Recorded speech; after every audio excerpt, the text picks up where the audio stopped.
Okay. Hello, everyone. So let's introduce the speaker. Dr. Hubbard is a professor in the Department of Biostatistics, Epidemiology, and Informatics at the University of Pennsylvania. And her research focuses on development and application of statistical methodology for studies using electronic health record data and claims data. And he has developed statistical tools to support valid inference for EHR-based analysis, accounting for complex data availability and data quality issues. And her work has been applied across a broad range of areas of application, including ontology, neurology, and pharmacoepidemiology. And she is an elected fellow of the American Statistical Association and also a statistical editor for the New England Journal of Medicine, and has published over 150 peer-reviewed papers. So today she will share with us her experience, like how to improve learning from real-world data. Yeah, I will hand it over to Rebecca. All right, thank you so much, Lily. Let's see, let me share my screen.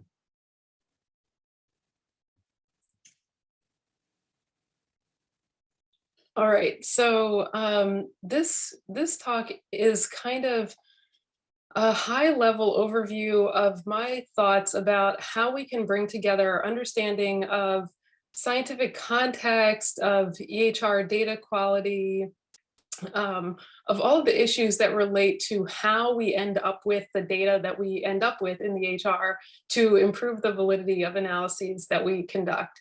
I've been working in the area of doing research with electronic health records and claims data for quite a long time now.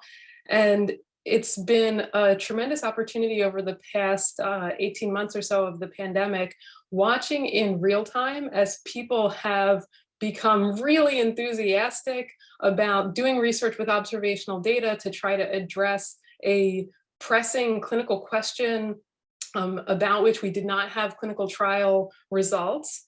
And then just as quickly as we became really excited about the potential for doing research with so-called real-world data to answer questions about the pandemic, there was a significant backlash against that work, raising questions about its validity.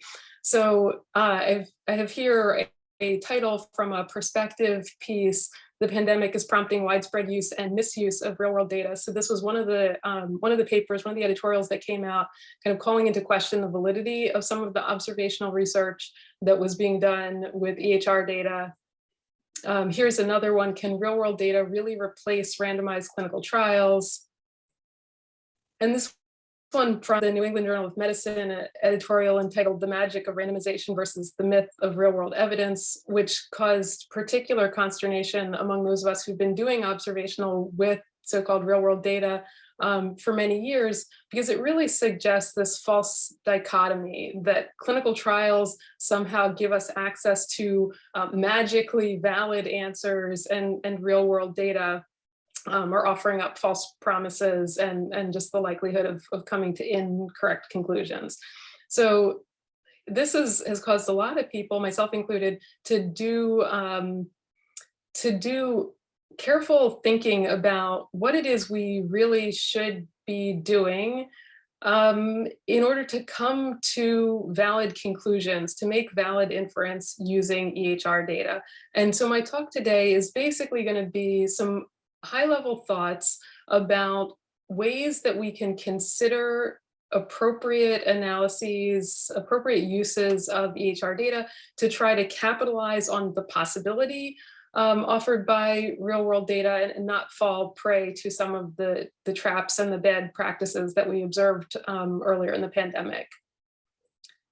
And the final title that I have here is really the perspective that I'm going to take throughout my presentation, that real-world evidence offers neither magic nor myths. There is a real potential for improving the speed at which we can learn about various questions in the medical and public health domains using real-world data, but we need to be very careful. So no false promises, no magic, but also I think there is a real possibility.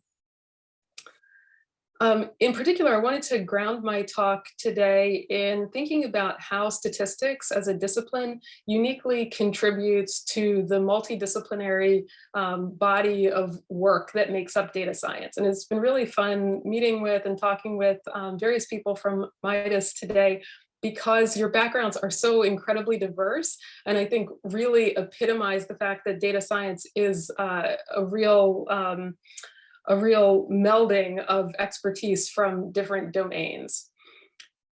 As I mentioned, I've done research with EHR data for quite a while, but I feel this is an area where clinical informaticians in particular have really led the way in demonstrating how we can access and use data from the EHR, because they have really strong insight into the structure of EHR data, how it got there, how it's stored, how it's recorded. And so they've taken that knowledge of the data structures and translated it into kind of path breaking in terms of research using these data sources. I think statisticians as a discipline have lagged behind in our contributions in this area, because we know that the data are noisy and messy and error prone and violate a lot of the assumptions of the standard statistical methods that we would typically use in analyses, and consequently have been a little bit nervous about fully capitalizing on the potential. So when I think about the constellation of domains that contribute to data science and the kind of work that we have to do to get data science done, I think statistics plays a key role here. And I think it's particularly important in the context of analyses using real world data that statisticians kind of bring our corner of the knowledge base to play and don't sit this one out. So in this figure, I have the broad umbrella of data science broken down into some kind of example buckets of tasks of kinds of things that we might do as data scientists, including analyzing data, collecting data via a survey, data entry, thinking about how the data that we have contribute to the broader knowledge base, and so on. And in here, I also have some of the intellectual disciplines that contribute to accomplishing these tasks. And statistics in particular, I think plays a key role in data science in connecting the data that we have in hand, so the surveys that we've conducted, the data that we've gotten from secondary sources like EHR data, to the scientific knowledge, the learning, the generalizable inference that we would like to make. And in my talk and throughout my research, the perspective that I'm always taking is one of how can we carry out that inferential task, make that leap from the data set that we have in hand to what is true at the population level. And I think statistics plays a special role in making that inferential leap, but we have to do it informed by understanding of the data, understanding of the scientific context. And that's what I'm going to talk about today. So I'm going to go through three specific examples, three specific areas where I think statistical thinking combined with an understanding of the scientific context and the data generating mechanisms is key to making sure that we are realizing the potential of real world data in terms of coming to a high quality, valid result. Specifically, I'm going to talk about fitness for use, and there I'm going to focus on how we think about the specific kinds of questions that we would like to answer using EHR data. I'm going to talk about data provenance and how we ensure that the measures that we're deriving from EHR data are valid in light of the complex data generating mechanism that leads to EHR data. And then finally, I'm going to talk about issues of information bias and how once we've got these measures that we extract from complex and messy real world data, we can make sure that we're coming up with unbiased estimates of the outcome exposure associations that we are interested in. So to start off with, at a really, really fundamental level, the most basic thing, the most important thing that we can do to try to ensure the validity of the result that we ultimately obtain is to carefully think through whether or not the question that we're trying to answer using EHR data is actually fit for that purpose. The concept of fitness for use is one that I come back to in my day-to-day statistical practice constantly. I think about it in my statistical collaborations. I think about it in the reviews that I do, for instance, for a New England journal. I think about this question of whether or not the data that we have in front of us are actually adequate to answer the questions that we're trying to answer with them. And actually, COVID-19 is a great example of all sorts of inappropriate questions being asked in data sources that just can't support the inference that people are trying to make. I think this is particularly important in light of the reticence that I mentioned of statisticians to participate in EHR-based research because of concerns about data quality.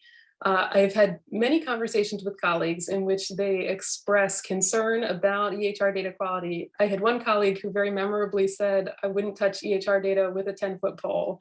And to all of those concerns, my response is, all data sources have problems. All data sources are inadequate to answer some kinds of questions, but may be very good for answering other kinds of questions. So when we first sit down in front of a so-called real-world data source, I think the relevant question we should be asking is whether or not the data source we have in hand is good enough for the specific purpose that we want to put it to. The next step beyond that is starting to think through what are the appropriate methodologies that we need to leverage in order to ensure that the inference that we're making is as valid as it possibly can be. But the methodologic challenges implied by any particular data source are going to be determined by the type of question that we're asking. We know that in EHR data, there are complex missing data and measurement error issues, but the appropriate methods to tackle those issues depend on the question that we're trying to answer. A few years ago now, the FDA came out with their framework for real-world evidence. And one of the things that they talked about in that framework was that real-world data can be used for many different kinds of analyses. And in the framework, they list this set of tasks that we might be interested in undertaking using EHR data. And if you think about the very broad set of tasks that they're specifying here, some of these we could undertake using EHR and claims data with relatively low risk to the ultimate validity of our conclusions.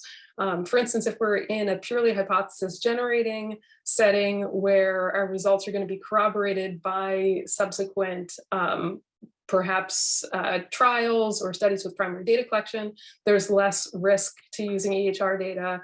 If we're specifying prior distributions for a Bayesian model, there's less risk associated with using EHR data, and so on. But many of the questions that people are interested in fall into the categories of generating evidence on product safety or product effectiveness. And those types of tasks are at particularly high risk of bias.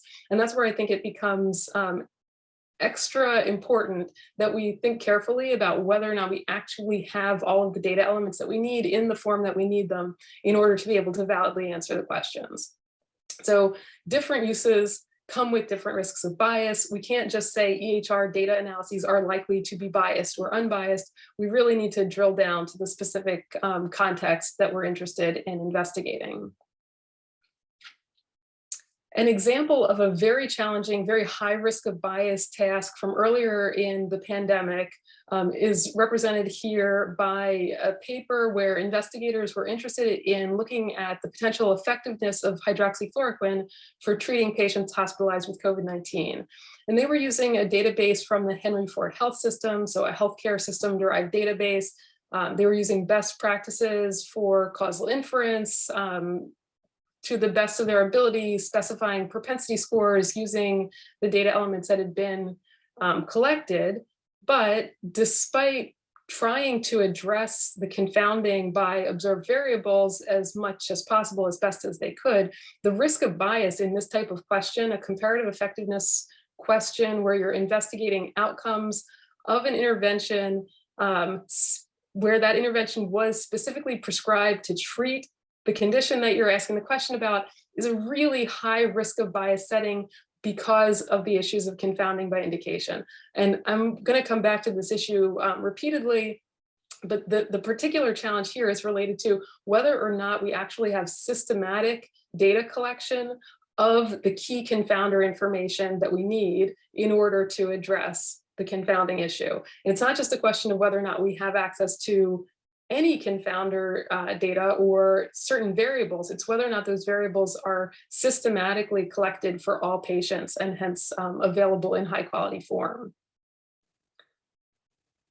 Around the same time, earlier in the pandemic, I worked on a study where we asked a question that's much easier to answer using EHR data and where the risk of bias is a lot lower, which is rather than trying to ask the causal inference question of whether or not hydroxychloroquine is effective for treating COVID-19, we just asked the question about utilization. After the federal government, in the form of the executive branch, endorsed the idea of treating patients with hydroxychloroquine for COVID-19, what effect did that have on prescribing practices in US healthcare systems? So that kind of utilization question, while it's sort of inherently less sexy than the comparative effectiveness question, is much easier to validly answer using EHR data because utilization data tend to be of higher quality, more systematically captured than other types of data elements like symptoms, for instance, which we might need for confounder control in a comparative effectiveness analysis. So just to briefly wrap up this first part of my talk, I just want to ground us in the thinking that the questions that we're asking with the HR data really matter. And if we're asking a hard question, we may need to throw all the methodological tools in the toolkit at that question, and they still may be inadequate to come to a valid answer. From my perspective, among the most important considerations is whether we have adequate and systematic data capture for all of the key data elements. It's often the case that we have reasonable quality outcome and or exposure data, but having systematic data capture of all of the confounders that we need in order to do good confounder control in a comparative effectiveness setting is not that common and actually pretty difficult to come by. So we definitely need to think carefully about the scientific context in those settings and make sure that we have the data elements that we need. Utilization data is generally of higher quality than other data elements. So asking utilization questions is often safer, if sometimes less exciting than asking comparative effectiveness questions.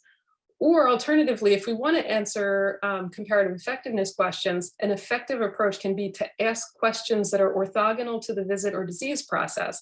And what I mean by that is, rather than asking a question about the outcomes of a drug that has been prescribed, asking questions about the outcomes of the indication that the drug was prescribed for, let's ask questions about the outcomes of a drug for some other condition. So for instance, I've worked on a variety of drug repurposing studies where we're looking at the effects of, say, antidepressants on breast cancer recurrence. Well, since breast cancer recurrence was not in the mind of the provider when they were making a decision about prescribing antidepressants, the confounding issues are a lot easier to handle in that setting. So thinking creatively about the questions that we're asking can help with our ability to do comparative effectiveness research in EHR data.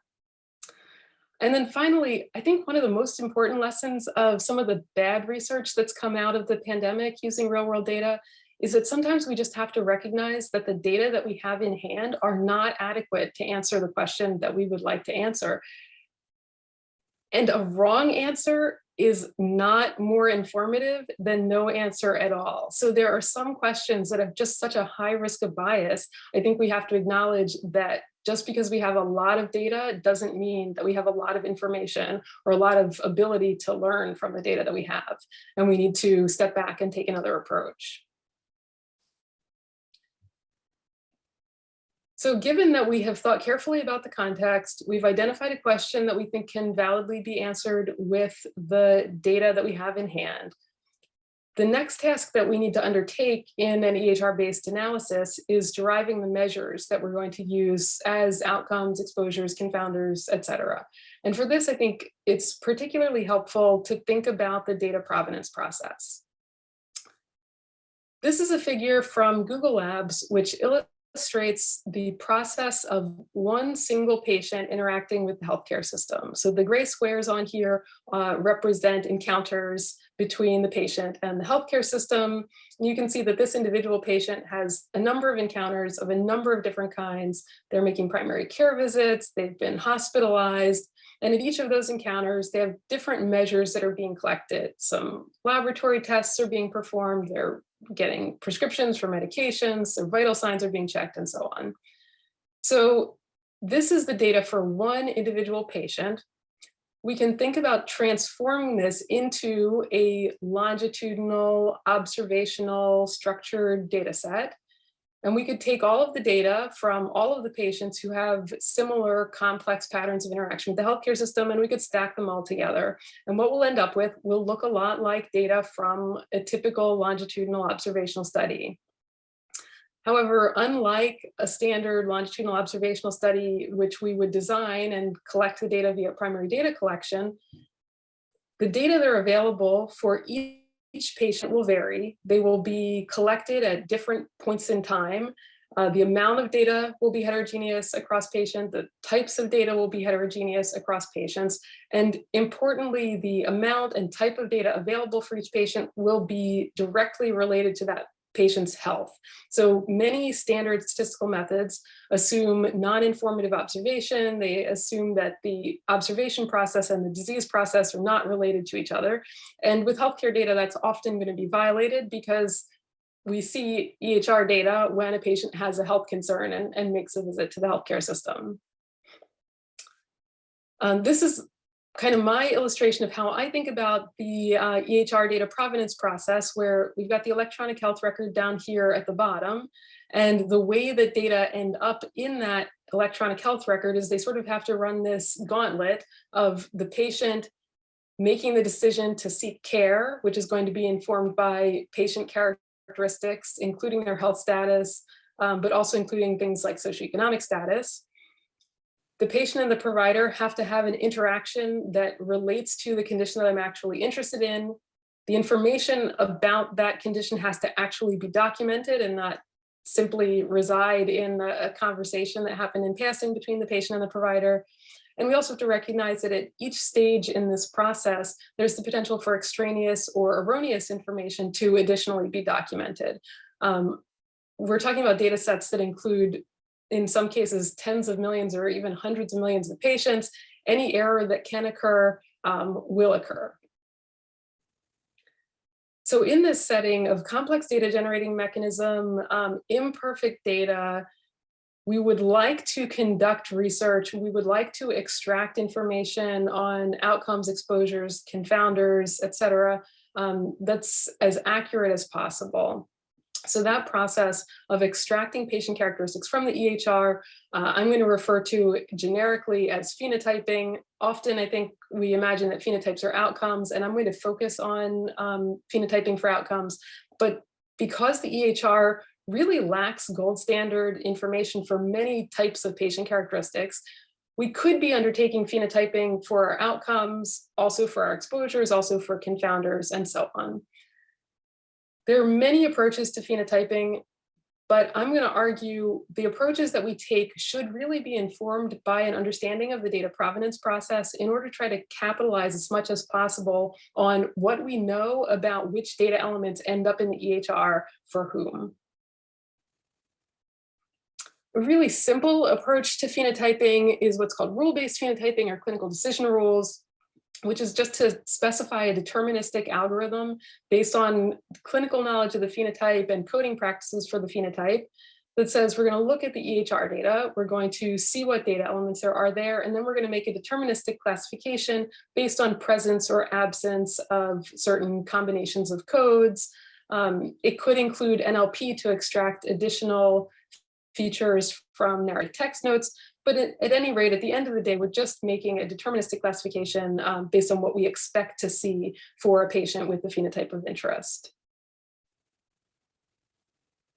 This is an example of a rule-based phenotype for type 2 diabetes coming from a group called the eMERGE Consortium, who brought together phenotype data from the EHR with genetic data and used that database to look at genotype-phenotype associations. So in this decision rule, you can see it's based on very common sense thinking. We're going to look at the electronic health record, and if we see type 1 diabetes ICD codes, we're going to say, no, this patient does not have type 2 diabetes. If we see type 2 diabetes codes, we'll look for additional corroboration of those codes in the form of medications, typically used to treat the condition, or abnormal biomarker values. So it's very sensible. They evaluated it in their healthcare data, and it performed well in their setting.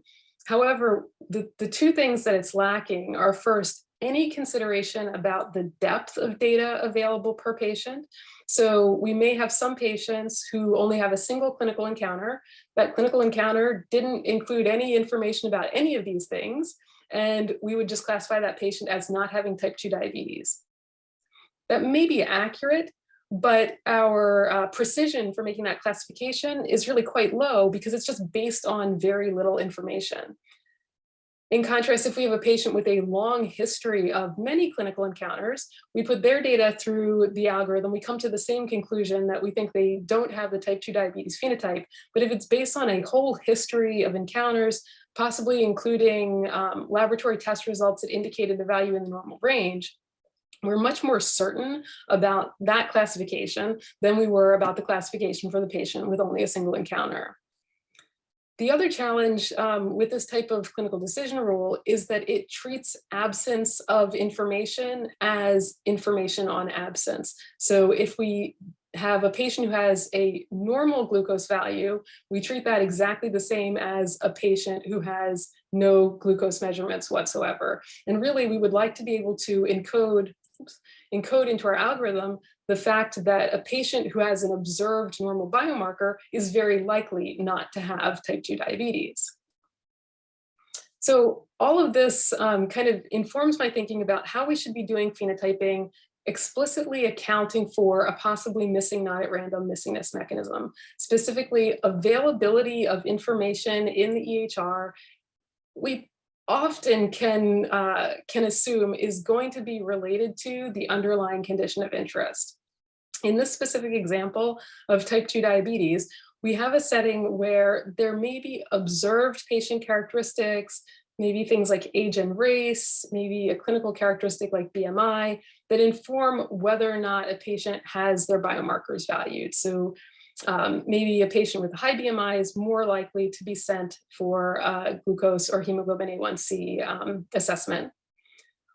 On the other hand, there are also going to be all sorts of patient characteristics that we don't observe that relate to healthcare seeking behavior, health literacy, and through their connection with various lifestyle factors, potentially also with the underlying condition of interest, that also contribute to availability of information on glucose and A1C in the medical record. So that underlying dependence of availability of the data on these patient characteristics that are not well captured in the EHR, that in and of itself is going to create a missing not at random missingness mechanism.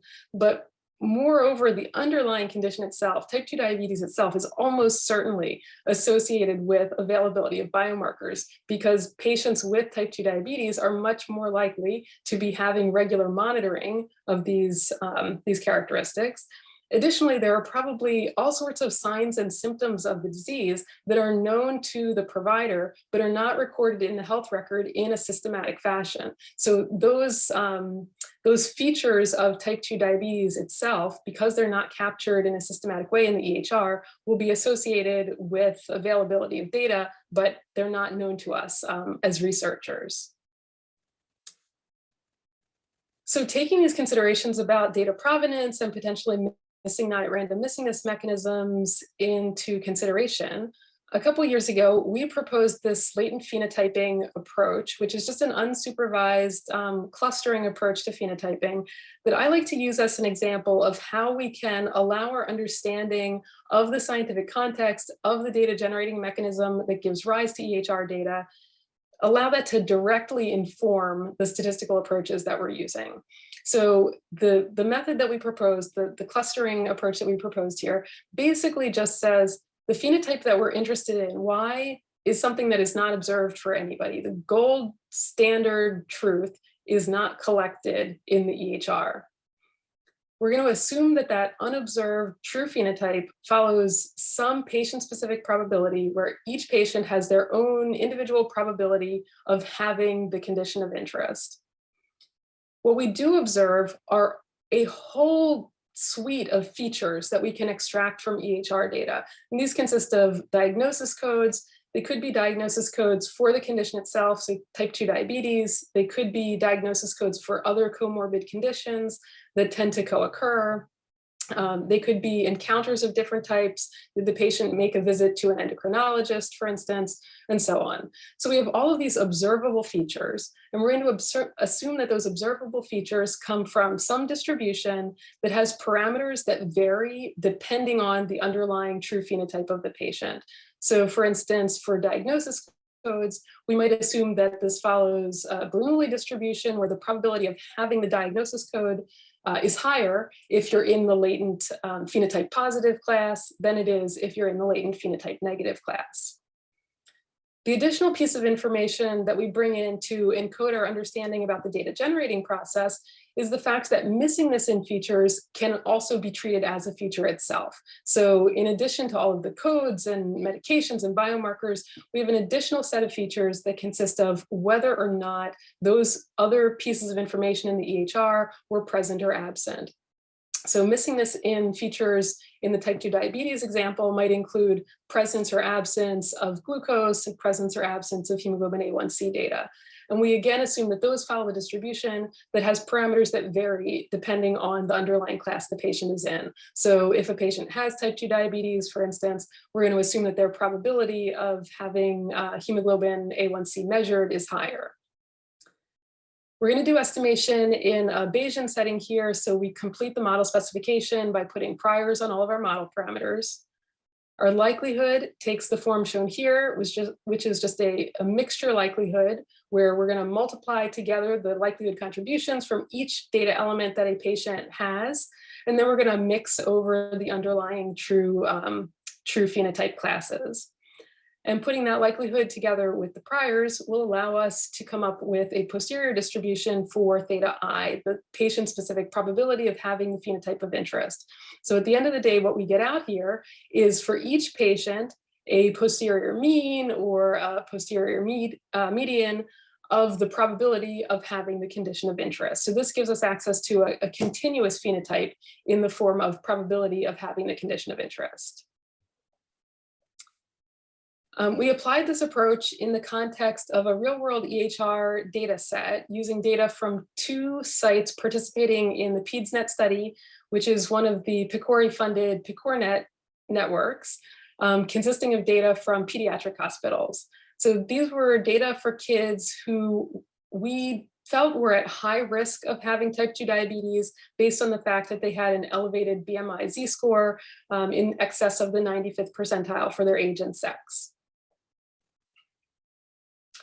The data from these 2 sites, I think, are quite informative of how the data generating mechanism varies across EHR systems. So when we look at the data from site A and from site B, we see that there's a difference in mean glucose between the sites, there's a difference in hemoglobin A1C between the sites, but there's also a big difference in the frequency with which other codes that we might be interested in incorporating into our phenotyping appear for these kids.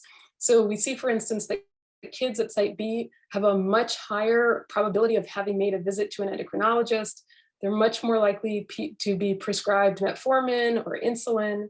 And we also see different patterns of availability of data on glucose and A1C. So we see more missingness in glucose at site B, and we see more missingness in hemoglobin A1C at site A. Taken together, I think this is a picture of a situation where the 2 sites differ in the underlying prevalence of the condition of interest, but they also differ in practice patterns. So I think there are multiple different things going on here. And when we do our phenotyping, we would like to do it in a site-specific way in order to allow us to account for the fact that codes at site B don't necessarily mean the same thing as codes at site A in terms of their accuracy relative to the phenotype that we're trying to estimate. So we took data from site A and the data from site B. We put them both into our latent phenotyping algorithm. We did this completely separately for data from the two sites. So the parameters are estimated completely separately because we felt that there were potentially different data generating mechanisms at work at the two sites. In this slide, I've extracted just a few of the parameter estimates that we get out of the phenotyping model. For instance, because we're estimating the parameters associated with each of the different pieces of information contributing to the phenotype, we can extract a sensitivity and specificity for each type of code relative to the underlying condition. We can extract the estimated shift in the mean of glucose and the shift in the mean of hemoglobin A1C associated with having the condition compared to not having the condition, and so on. And the ones that I've highlighted in the red bold are the ones that are quite different between site A and site B. So for instance, we see the specificity of having made an endocrinologist visit relative to that underlying true type 2 diabetes status is very different between the two sites. At site A, if you made a visit to an endocrinologist, it's much more likely that you actually have type 2 diabetes than if you made a visit to an endocrinologist at site B. Similarly, metformin code specificity differed substantially between the two sites. And the odds ratio associated with having your glucose measured differed substantially, and both very large positive estimates. So what this is telling us is, if you have type 2 diabetes, not surprisingly, you're much more likely to have your glucose measured at either site than if you did not have the condition of interest. And finally, the last piece of information that we extract, and the most important piece of information that we extract from this latent phenotyping approach, is the posterior mean of that patient-specific probability of having the condition of interest. In an ideal world, what we would like to see is that our phenotypes separate into two clear classes. So we have the kids that we think don't have type 2 diabetes and the kids that we think do have type 2 diabetes. And we see that we get that separation a bit from each of the two sites. It's a bit better at site A than at site B. And we also see that site B is shifted in prevalence relative to site A. So in general, the phenotyping algorithm is suggesting that site B really does have a higher prevalence of type 2 diabetes than site A.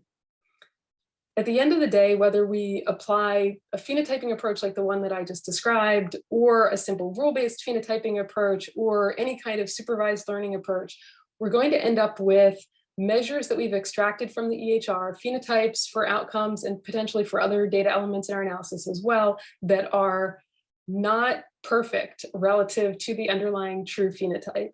So the next thing we need to think about is, after we've done this phenotype, after we've done this data extraction step, how do we reckon with the fact that our data elements are error prone, potentially in a pretty complex way? Leading up to that, let me re-emphasize that both at the point of choosing the question to analyze, and also at this point of coming up with valid measures that we've extracted from the EHR, adequate systematic data capture for all of the key data elements, including outcomes, exposures, confounders, and other pieces of information we need, are really, really key to a valid analysis. Additionally, phenotyping accuracy is going to be dependent on the provenance of those data elements. So we need to think about what's getting recorded, for whom, and do our phenotyping approaches adequately address that? There's an enormous risk of differential misclassification in analyses using EHR data. So in the next part of my talk, I'm going to talk a little bit about how we deal with that risk of differential misclassification. But it's just often the fact that across patients, we have different amounts of data available for different people. The depth of information is going to be greater for sicker patients, for patients with better healthcare access, and so on. And so we need to make sure that that differential data quality does not lead to biased results. And then finally, transportability of phenotypes is very challenging. As we saw in the PEDSNet example, healthcare systems differ in practice patterns, they differ in patient populations, and they differ in coding practices. So we don't want to make the assumption that the way that we've extracted our data elements in one healthcare system is necessarily going to work equally well in other healthcare systems. So we picked an appropriate question. We chose a phenotyping method to extract our data elements that we think is appropriate for our data source and EHR data provenance, but we still have data elements that are potentially error prone relative to the gold standard truth. So the final thing I'm going to talk about is using methods that appropriately account for information bias. Again, this is another issue that I saw come up in the pandemic and in the use of observational data for COVID-19 research, which is the tension between the quantity of data that we have available and the quality of that data. And in the EHR setting, the setting of trying to use EHR data for research, we often have access to very large databases, which present us with the opportunity to come up with very precise, very low variance estimates. At the same time, they're rife with all sorts of threats to validity, including missing data, selection bias, measurement error, and so on. And so if I think about the cross-classification of bias and variance, we sort of find ourselves in the lower left-hand setting here, where we have a high potential for bias, and at the same time can produce very low variance estimates. In other words, we're likely to come up with a wrong answer that we're very certain about. So in that setting in particular, I think using methods that reduce bias as much as possible is key to generating valid, generalizable knowledge from real-world data, EHR databases, because we often, if we don't think carefully about the risks of bias, are going to end up with an answer that's sort of fundamentally off target relative to the truth. So thinking about that in the context of phenotyping error, we know the data are messy. We know they have complex measurement error misclassification issues. We've done our best to come up with valid phenotypes. And we would now like to apply statistical approaches that are going to allow us to account for that error.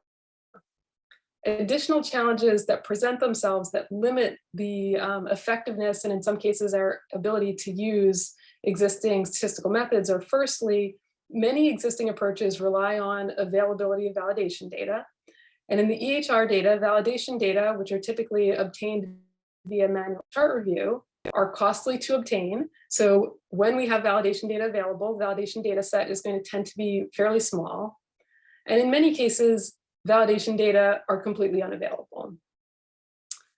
Because of the transportability issues that I mentioned in the previous section of my talk, the operating characteristics of our phenotypes may vary widely between derivation data sets and other data sets. So there are many phenotypes that you can look up, that you can access online. You can then apply them in your healthcare database. But just because a particular phenotype had good operating characteristics in the data set that it was developed in does not necessarily mean it's going to perform equally well for you in your setting. And then finally, the heterogeneity of data provenance, the high degree of variability across patients in terms of which data are available for whom, leads to a high risk of differential misclassification. So many methods that are out there make use of an assumption of non-differential misclassification. We would like to be able to relax that, informed by our understanding that patients who differ in their characteristics are also going to differ in the amount of data that's available. So the general inferential task that we're faced with and that I'm going to focus on is one where we'd like to estimate this equation that looks like a generalized linear model, where we're interested in describing the mean of y as a function of x, and we're going to do that via some kind of a regression function. The example that I'm going to give comes from some work that I did a few years ago where we were looking at second breast cancer events. So we took women with a history of breast cancer and we looked at whether or not they had a subsequent breast cancer diagnosis, either a recurrence or second primary breast cancer. And we wanted to know whether or not those second breast cancers were related to various patient characteristics X. However, we did not directly observe whether or not the women had a second breast cancer. We only had access to an EHR-based phenotype, which I call here the SBCE phenotype, denoted S. So we'd like to estimate the relationship between Y and X, which is described by parameters beta, but we aren't able to do that. We can only look at the relationship between S and X described by parameters beta star. And due to the discrepancy between Y and S, beta and beta star are generally not going to be exactly the same. We may also have access to information about the sensitivity and specificity of our algorithm, represented here by theta X and phi X. Importantly, we want to index these guys by X, by our patient characteristics, to allow for the possibility that the accuracy of our phenotype varies across patients. So given this setting where we have an imperfect phenotype, patient characteristics, possibly some validation data, so perhaps for a subset of patients, we were able to go in and obtain gold standard labels Y. We want to think about what the options are in terms of how to analyze these data in order to come up with a minimal, the most minimally biased estimate for beta that we can obtain. So there are a few different perspectives that we could take on this. What I'm going to call model 1, or the validation data only estimator, is the very conservative approach, where we say, okay, we've got validation data, we've got gold standard labels for some patients, we trust those, we're just going to regress Y, the true outcome, on X, and obtain consistent estimates for the parameter that we're interested in, which will be our beta hat V's. The second approach, model 2, is the approach of the person who's super enthusiastic about EHR data. They're like, we have so much data here. Why would we only use the data for people from the tiny little validation subset when we have the surrogate, the imperfect EHR derived outcome for everybody? So let's just take S in our full cohort, denoted here by the subscript F, regress that on X, and we'll come up with estimates for beta star. They might be biased, but they're going to be so precise because we have such a huge data set. The traditional statistical approach to this problem is represented by model 3. So there are many misclassification adjustment approaches. The approach that I mentioned here by Magder and Hughes is just a very standard maximum likelihood based outcome misclassification approach, which says we're going to specify a model for the misclassification. In the results that I'm going to show you, the specific model that I've specified assumes non-differential misclassification, but that's not actually required by this approach. We could specify a more complex model. The key thing is we have to be able to correctly specify which variables affect the misclassification.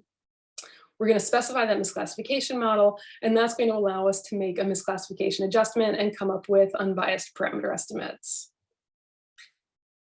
I'm going to contrast that with an approach that was recently proposed by a student at Penn, Jesse Tong, who was interested in this question and developed this approach where we're going to make an outcome misclassification correction, but we're going to do it in a data adaptive, model-free way, which does not require us to explicitly specify the misclassification model.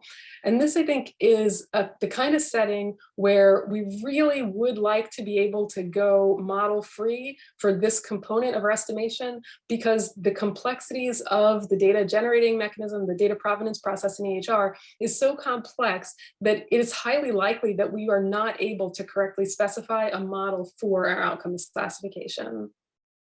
So Jesse's approach, which I'm going to call model 4, says we're going to construct an estimator that's a combination of the estimate based on the validation data only, beta hat V, the estimate based on the surrogate, but only estimated in the validation data, and an estimate based on the surrogate estimated in the full sample. The basic idea behind this approach is we're going to look at the correlation between the estimate using the true outcome in the validation data and the estimate using the surrogate in the validation data. If that correlation is close to 0, this variance covariance term here in the center of the equation will be close to 0. This second term goes away, and we say these two things, the surrogate and the true outcome, don't look much like each other. We want to put all of our weight on beta hat V. On the other hand, if they're highly correlated, that would suggest that our surrogate is quite good. In that case, this will be close to the identity matrix. Beta hat V and beta hat star V will cancel out, and we'll put all of our weight on the estimate using the surrogate in the full sample. So this is an approach to obtain an unbiased estimate without explicitly specifying the misclassification model and with reduced variance relative to the estimate that just says we're only going to use the validation data and use the true outcome in the small validation sample. We investigated the performance of these alternative approaches in a data set based on the second breast cancer event setting that I mentioned earlier, and varying the sensitivity and specificity of the surrogate that was available in the EHR, so varying the accuracy of our phenotype. These results are comparing each of the 4 different approaches that I just described to an estimate based on having gold standard labels available for everybody. So the black vertical dotted line here represents the estimate that we would have gotten if we had had the truth available for everybody.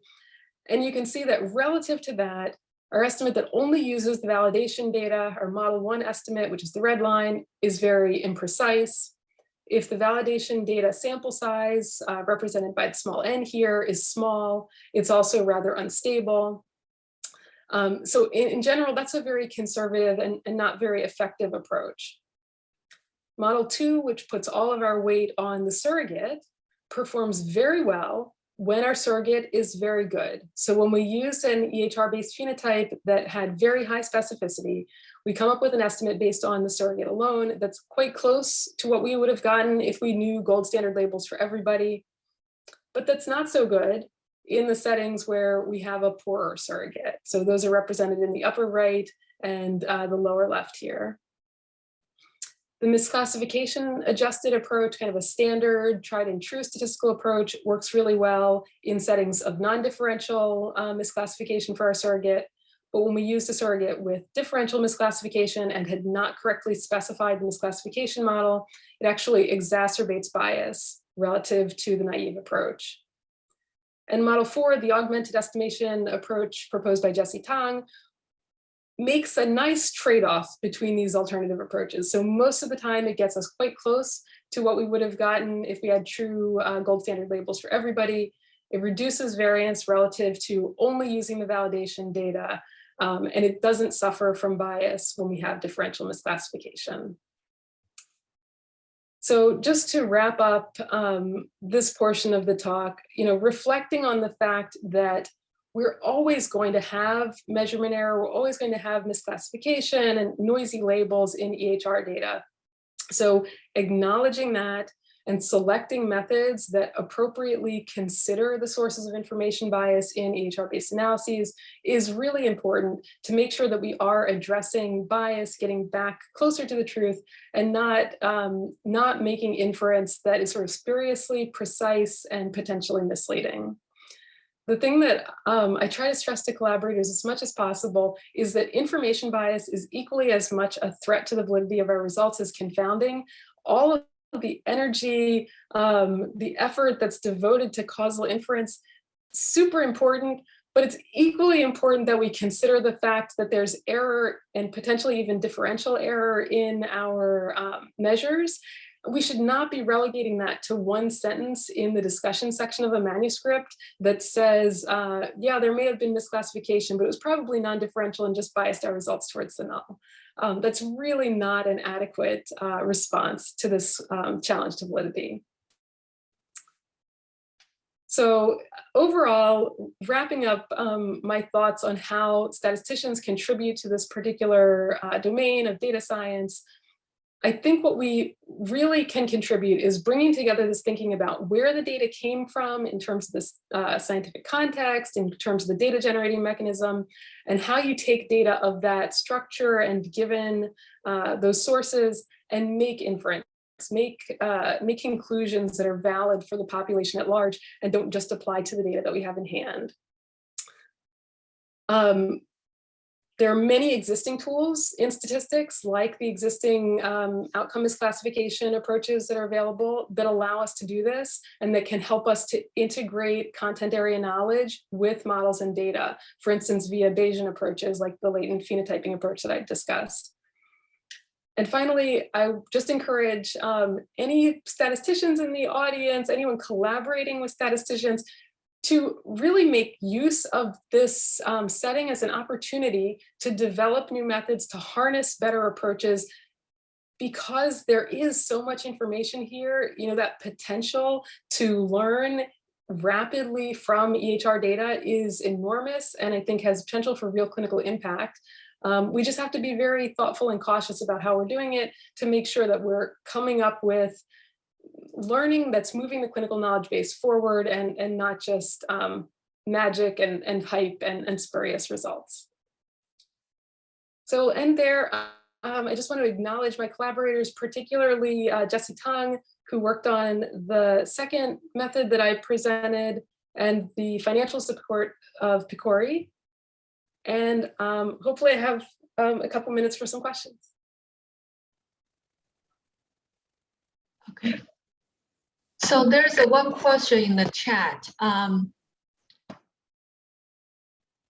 Okay, so this is a question related to the course, right? But okay, I have a question, Rebecca. So so when you talk about so first, thank you again for the nice talk. I have a very good picture about using EHR for analysis. I have a question is, because based on my understanding, although EHR data is messy, but as long as you can use it wisely and try to address the bias and answer the right questions, you can still get useful information. So compared to the claims data, because people always mention the big issue with EHR, for example, study a single institution EHR and patient interacted with the health system differently. So the missing data can be informative missing. And I actually took a short course from you many years ago, and you mentioned using like the number of visits like as a covariate. So this is can kind of mitigate the underlying selection bias. But on the other hand, so how about for claims data, if we, for example, we use national level claims data like Medicare, but patient is more likely to, is actually less likely to have missing data because of this issue, right? Because even though you don't see the doctor in U of M, you see like in other hospital, as long as you're in the insurance network, you're still, the whole data will be captured. So in that sense, do you see like claims data is better than EHR for this reason? That's a really great question, because it exactly captures that tension between EHR data and claims data. So there are pros and cons. The main strength of claims data, and which do make them suitable for answering some questions that you can't answer with EHR data, is the completeness of capture. So you are more likely to get a complete picture of all of the healthcare encounters that a patient has experienced, as opposed to the more siloed view of just their encounters with one specific health system. So if you need that, for instance, I work on a lot of studies where we would like to characterize comorbidity of patients, and we're using data from an EHR system, a specialist setting EHR system, and we just don't think that it comprehensively captures comorbidity, because the providers in that practice only write down comorbidities related to their specialization. So, if you need that kind of comprehensive picture, claims data are better. On the other hand, claims data often are lacking the depth of information that you can get in EHR data. They often don't have biomarkers, they don't have radiology reports, they don't have the same richness of information. So, it totally goes back to the thinking about fitness for use. It depends on the question that you're asking. The other thing that's appealing about claims data is claims data tell you when the patient was enrolled in that health plan. So from a statistical perspective, that gives you a censoring date. Once the patient disenrolled, you don't see their data anymore, you can censor them. Whereas with EHR data, often you have no specific knowledge of whether or not the patient is still engaging with the healthcare system. So if you don't see them, you don't know if that's because they moved to another state or they're just fine and healthy and there's no more data for them to contribute. They haven't experienced the outcome that you're interested in. So yeah, so there's pros and cons either way between claims and EHR. They feature many of the same issues in terms of messiness and errors. But But in terms of the completeness of capture, that is one strength of claims data. Okay, thank you. Thank you, Rebecca. So there's a question in the chat. So can you, so the question is, can you expand your discussion of the Henry Ford study? Are you saying that the report is wrong or has data issues or something else? So maybe more about the data issues in the Henry Ford study. So the Henry Ford study that I gave as an example is a case where I think there was insurmountable confounding by indication. So the specific finding of that study was that hydroxychloroquine was effective for treating COVID-19, which, as the knowledge base continued to develop, I think ultimately was concluded to not be the case. I think as trials came out and additional observational studies occurred, it was determined that hydroxychloroquine was not effective. I don't think that they did anything, wrong or bad. I don't think their data were bad data. I think that was a question that was very difficult to answer, especially at that point in the pandemic using EHR-derived data, because the patients who were receiving hydroxychloroquine differed from patients who weren't receiving it in ways that just are not systematically captured in the EHR. And if that kind of confounder information is not systematically captured, it's very, very difficult to address that kind of confounding. Okay, so that's the confounding, you mentioned confounding by indication, right? So it's really hard to address. But you also mentioned something like utilization data is actually easier to have prone to bias compared to comparative effective study. So can you give an example, more detail, like description, what's utilization data? So utilization data is just empirical information from EHR claims about which treatments, which procedures, which interventions patients have received. When I first started working with EHR and claims data many years ago, the rule of thumb that I was taught was anything required for billing will be higher quality than anything that's not required for billing. So that means that information about specifically which procedures were performed on a patient, which providers they've seen, those kinds of data are more likely to be correct than things like diagnosis codes. Diagnosis codes in particular, if you're trying to use them to assess things like symptoms, can be quite problematic, because if it's not required for the purposes of reimbursement, the information just may not be recorded. And then that's when you get back to the issue of kind of differential misclassification. If it was recorded, but it wasn't required, was there a reason? Was there something about the patients for whom the information was recorded that differed systematically from the patients for whom it wasn't recorded? So, the other thing about utilization questions, you can answer a utilization question without making causal inference. It doesn't require causal inference. It just requires empirical summarization of patterns of healthcare use, period. So we've sort of we've simplified the problem. So now we only have to worry about the information bias. We don't have to worry about the confounding anymore, because we're no longer trying to make causal inference. We're just doing descriptive epidemiology. So that's just in general a much easier task than the comparative effectiveness task. I see. Thank you so much. Okay, I think that's okay. So it's already 5:05. So thank you so much for the nice talk, and also thank you all for joining the seminar. Okay, so Rebecca, I will see you. Zoom see you Thursday. Okay. All right. Well, Zoom see you later. Thank you, everyone. Bye-bye.